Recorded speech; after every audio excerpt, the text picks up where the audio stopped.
सविता श्री ने महज 4 साल की उम्र में अपने भाई के साथ चेस खेलना शुरू किया। उनकी सधी हुई चालें अब अच्छों को चकरा कर रख देती हैं। चेस चैंपियन सविता दुनिया भर में अपनी बुद्धि का लोहा मनवा रही हैं। सविता के पिता भास्कर सिंगापुर में इलेक्ट्रिशियन का काम करते थे, लेकिन अपनी बेटी को चेस चैंपियन बनाने के लिए उन्होंने काम छोड़ दिया। अब वो सविता को लगातार आगे बढ़ाने में लगे हैं।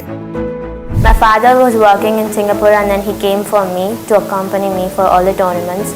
And then I also need to study, like because when I was 8th grade and then like I have to study as well. So at that time my parents were really supportive and then they just told me to concentrate on chess. कम उम्र में ही सविता ने बहुत से खिताब अपने नाम किए।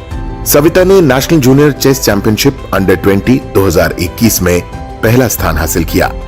बेलग्राड chess festival 2021 में वुमेन इंटरनेशनल मास्टर नॉर्म के फाइनल राउंड में हिस्सा लेने के साथ कई और सम्मान भी अपने नाम किए।